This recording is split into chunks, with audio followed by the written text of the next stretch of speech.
Hey everyone. So this week I want to talk a little bit about identity and an associated area of philosophy, which is metaphysics. All right. Metaphysics, as I covered in the "What is Philosophy" video, is not how does what exists works. That would be physics. Metaphysics is the question of what exists. Right. Now there are lots of different metaphysical questions that we can ask that bleed into other areas of philosophy. Lots of interesting stuff. But in thinking about how do I present this to students, how do I make metaphysics, which can be somewhat abstract and difficult to wrap your head around, how can I make metaphysics interesting for my students? Well, I think that's to start with you, right? At the very least, right, you care about yourself. Or at least you should, right? So if we can talk about existence and we can talk about the self, I think we can have ourselves a really interesting discussion. And there's no particular answers in this presentation, mostly questions, right? I'm going to be presenting a number of different thought experiments that should help to for you to think about your own intuitions about what makes something what it is, how can we tell something exists, and hopefully to reflect on the most important part of existence for you, which is yourself, right? So let's start thinking about that. And once you have yourself, you can build out from that, and we can kind of explore what all does exist. But I think this will be a good starting place. Okay. So this presentation is who are you, and will you exist tomorrow? Right. That's kind of the question starting this presentation. Okay. So in trying to answer this question, there are a couple philosophers who have answered it in somewhat of a controversial way, right? And I want to pose this to you again to kind of give you something to argue against or something to consider if you think it to be true, okay? So these two thinkers, Zhuangzhou and René Descartes, these were both thinkers separated greatly by space and time. Zhuangzhou was part of the ancient Chinese tradition, whereas René Descartes is more modern. And when I say modern in philosophy, that means, within the last several hundred years. So that gives you an idea on the time scale at which philosophy operates, right? But both of these thinkers shared something in common, and that's that their methodology in philosophy revolved around doubt. How much can we doubt? And really that can take us pretty far. So both of these thinkers they started thinking about dreams, right? Whenever you're dreaming, things feel really real, right? I don't know if you've ever woken up from a scary dream and you still feel the emotions of that dream, or something happened in a dream and you remember it, and you also have to remember, oh, but that wasn't actually real. I was in a dream, right? But we don't actually usually know, when we are dreaming. If you can lucid dream, that's really cool, right? But the point for these thinkers was that if there can be this state, right, where we are thinking that we're perceiving something, we think we're engaging with the actual world, and then the moment we figure out we're not, right, we wake up, and suddenly, right, it's so clear that we weren't actually. So Zhuangzhou's thought experiment is along these lines. He said, how do we know that we are not just a butterfly who's dreaming of being a person, right? If that were the case, right, if we are just a dream, we presumably wouldn't know it, right? Things feel real in dreams, and they don't really have any correspondence with our outside reality. Similarly, René Descartes thought of perhaps a more robust thought experiment here in seeing what we can doubt. He started trying to doubt everything.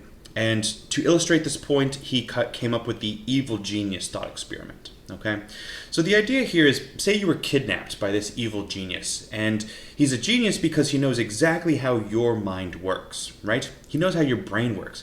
He's able to manipulate your brain in such a way to basically put you in a dream state, that you are suddenly perceiving things that aren't actually happening, right? But it's because he's manipulating your brain to create these experiences. Okay, there are more modern versions of this. It might help thinking about one of these more modern versions.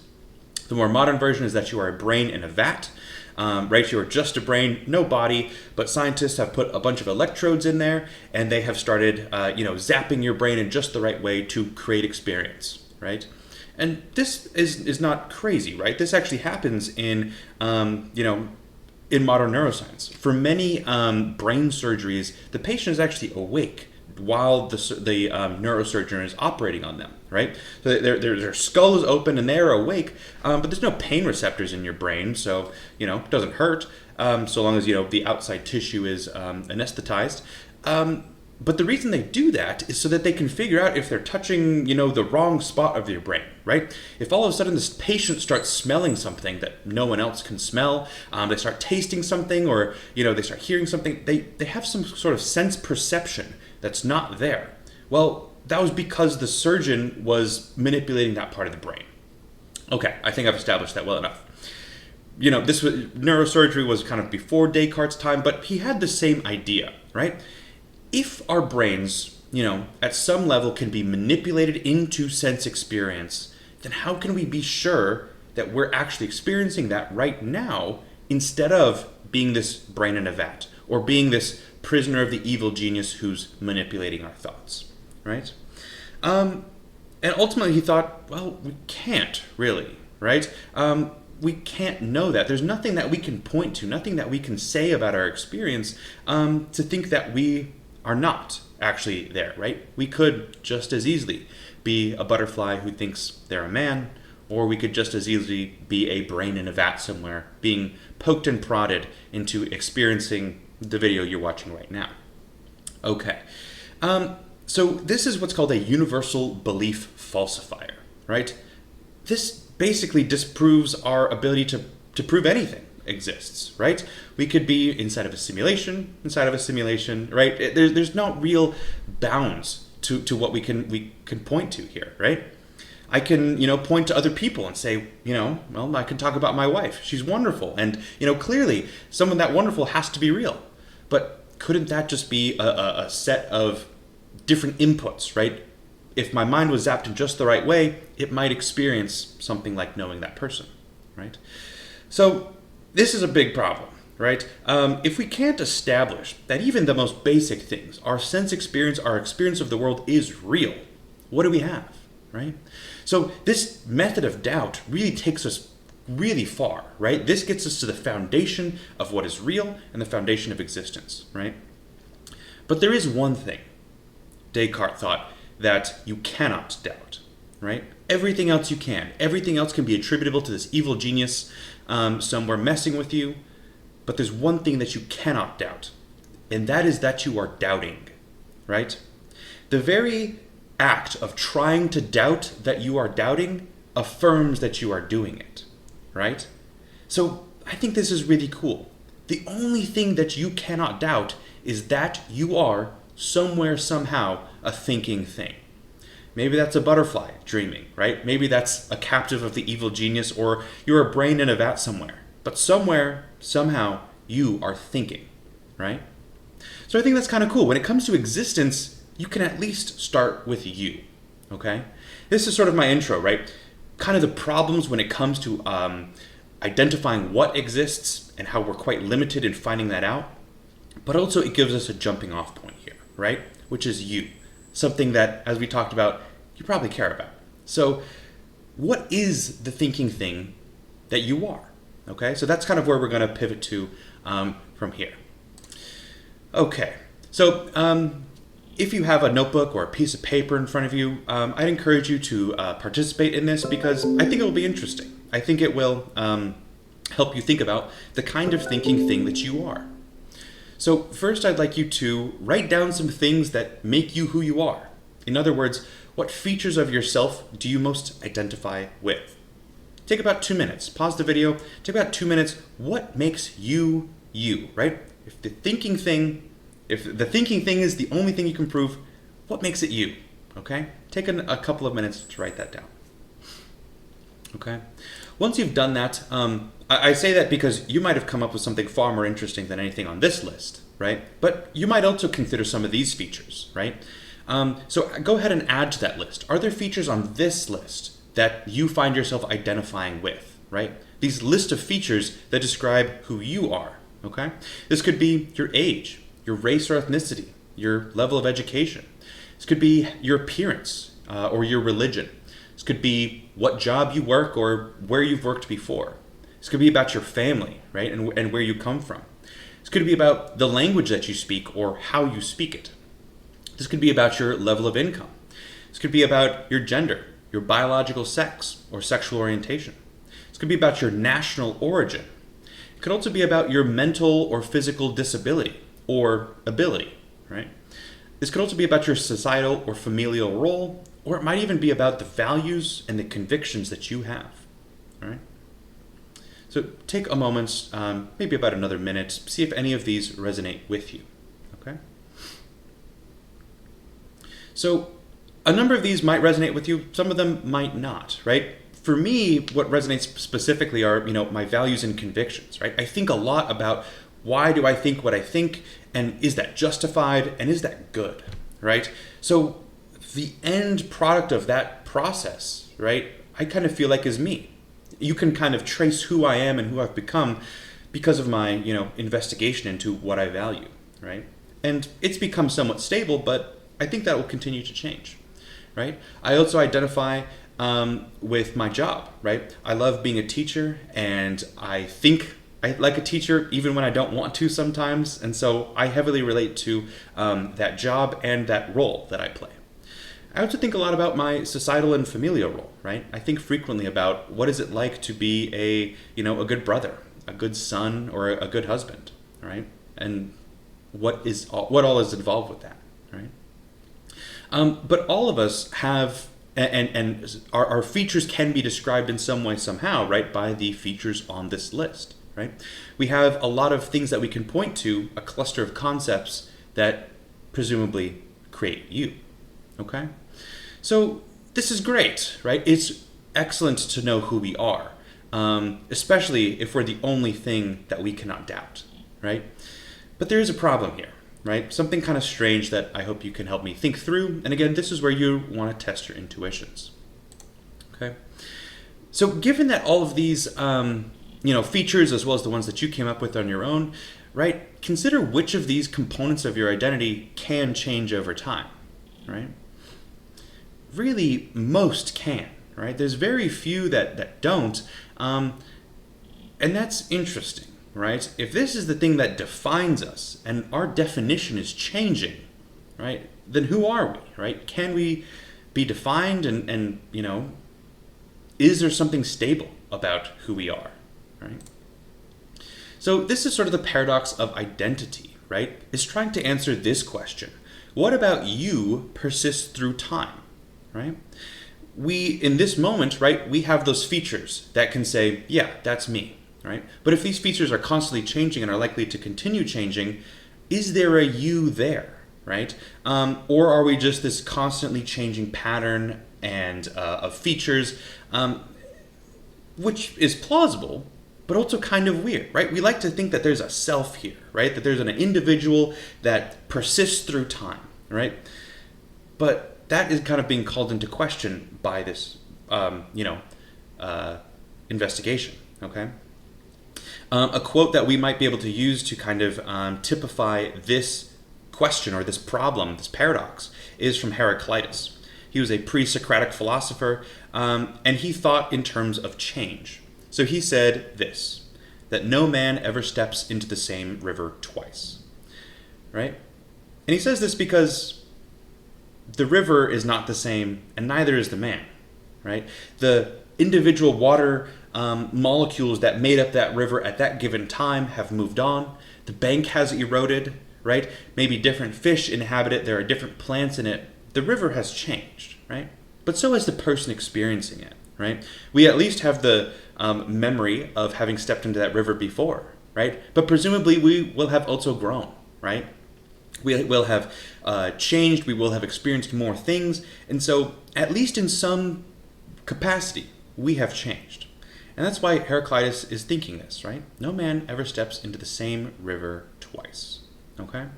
So now what we're going to go on, and for the purposes of your notes, I'd like you to just kind of note these different thought experiments that we're going to kind of look at, and what they mean for our opinions and arguments about identity.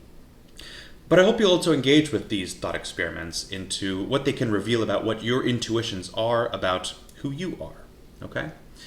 So the first one we'll take a look at is the ship of Theseus. Okay, this is a ship that apparently returned the hero who slayed the Minotaur in the labyrinth back to ancient Greece, and they were going to celebrate him by sailing this ship out every year. Right, you slayed the Minotaur, great work. We're going to sail this ship every year in your honor. Wonderful, right? But as the ship keeps sailing, right, there are boards and planks that make it up that rot, and so those need to be replaced. There is the canvas that makes up the sail of the ship, right? So slowly over time, by consistent use, right, no original components remain, right? It looks exactly the same, but every single component is different, right? It's been replaced by something newer. Okay, so the problem is this. Is it the same ship? Is it right to continue to call that ship that is made up of totally new parts, but looks and functions and people understand it to be the ship of Theseus? Is it right to say that that is the same ship? Okay, that's kind of the question I want you to consider here. If at this point your intuitions say, yeah, that's the same ship, cool. What makes it the same though, if all of the parts are different? Right? If we want to say that the ship of Theseus has persisted through time, what about it is persisting if not its material components, right? If it's not the same ship, okay, right? That might be slightly the easier conclusion to maintain, but then we have, again, something weird to account for here, right? People are still calling it the same thing, right? It seems to serve the same function as it did before, right? So what is it that those people are identifying that is the same, even though we understand, right, that this is completely different, right? The problem here is not only about, the ship of Theseus, but to bring it back to you, we are all, as humans, ships of Theseus, right? Our bodies are continually turning over new cells. New cells are living and dying as we speak, millions in just minutes. Are replaced, and every 7 years, almost every single cell in your body will be different than what it is now, right? You will not have the same blood cells or, skin cells as you did 7 years ago. So if we're the ship of Theseus, right, we want to say there's something about our identity that is persisting through time, and yet all of our cells are different. What about us has persisted? Are we the same person, right? Again, if we want to say it's the same person, awesome. I don't think there's anything super controversial in that, but we have a question to answer. And if we want to say we're different, okay, I think that makes a little bit more sense with the evidence that I've given you. But then who are we if we're constantly changing, right? If our identity itself has changed, that makes it a little harder to figure out who we are, right? Okay, let's move on to the next thought experiment. Okay, this is called the problem of the heap. The question here is, when do grains of sand become a heap? Okay. Well, if I have 1 grain of sand, clearly not, right? A heap it's like a pile, a mound of something. 1 grain of sand, definitely not. 2 grains of sand, definitely not, right? So take a moment. Think about, is there a number in your head? What is that number of grains of sand when you're like, yeah, that's definitely a heap, okay? Think about that number. Now, when I do this with my in-person students, they say anything from maybe about 5 grains to millions or in the thousands, right? Let's take 1,000, okay? A heap of sand is 1,000 grains of sand. That seems like a defensible and reasonable thing to say. The problem is, if it's 1,000, why not 999? And if it can be 999, why not 998, right? So no step of the process seems unreasonable, right? We keep taking grains of sand away and we still say, yes, that's a heap. But if we continue this process, we're back to 1 grain of sand. And clearly, that's not a heap. So when along that spectrum of, adding grains of sand, did it become a heap? So again, this is strange, right? This might tell us something about where the identity of a thing comes from. Okay. Finally, I want to share with you the teleportation thought experiment. All right. So this is the teleporter. It's like Star Trek. I'm going to stipulate some things about how this teleporter works. Okay. This teleporter, in order to work, is going to scan you. right, is going to scan you atom by atom perfectly, right? It accounts for all of the trillions and trillions of atoms that make you up, right? And it can reproduce them perfectly somewhere else, right? So you step into the machine, you become scanned, right? And that pattern gets sent to a teleporter somewhere else, and it brings together all of those atoms perfectly back into into a living thing, right? You presumably, right? That's how it works on Star Trek, right? They beam from their starship down to the planet's surface, and they beam right back up, and it's the same pattern, right? That appears on both the surface of the planet as well as the starship. But this is kind of strange, right? Because in order to do that, the person who entered the teleporter, right, all of that matter needs to be dissolved, right? And then it needs to be reconstituted somewhere else, right? It's different matter. We're not, moving your matter from one place to another, right? We are perfectly replicating your matter elsewhere, okay? So if this is how the teleporter works, then the question that we have to answer, is teleportation transportation, or is it death? Okay? Well, we might think that if we are perfectly recreated somewhere else, then yeah, that's me, right? If you took all the stuff that I made out of perfectly and reconstituted it somewhere else, that would be me, right?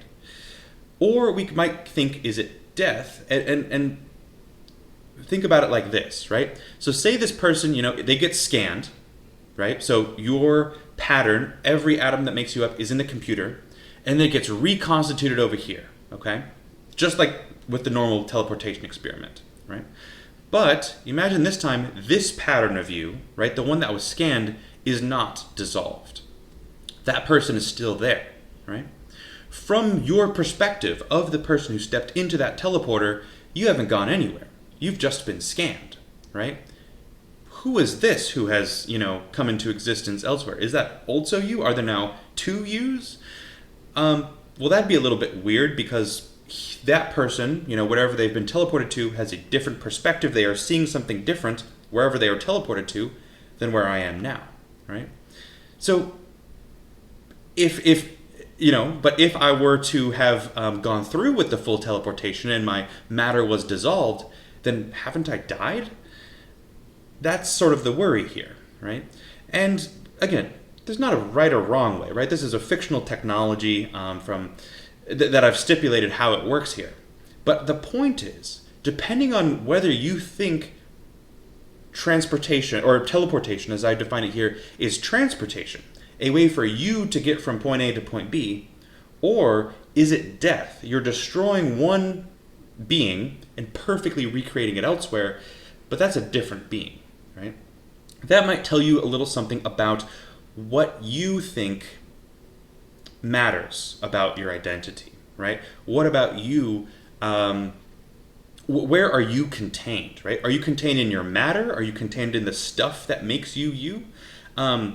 If so, right, then it seems to be death. That matter is dissolved. It was destroyed. It is no longer part of a pattern that makes you you, right? But if you think that you are contained in your memories, right? If you think that you are your experience, right? And or maybe even something else, right? Something about recognized to be who you are by others, right? Then teleportation might be transportation, right? I know my intuitions are certainly conflicted by this thought experiment, so that maybe tells me there's something difficult going on with trying to find out and pin down where identity is, and I hope it kind of gives you some pause as well. Okay, so I've shared with you a number of different thought experiments to kind of investigate this question, which is, what about you persists through time? Hopefully we're in a better place to now appraise Heraclitus's quote here, that no man steps into the same river twice. But we might also respond to that, maybe not the same matter, right? But certainly that is the same person who we'd identify, right? Same thing with the river. We still call it the same river. So these are more problems than answers for you. But hopefully it has been interesting. Hopefully it makes you think about who you are as the thinking thing that you cannot doubt. And that is kind of your step into dipping your toes into metaphysics and identity, and kind of how philosophy can help us think through some of these tough questions.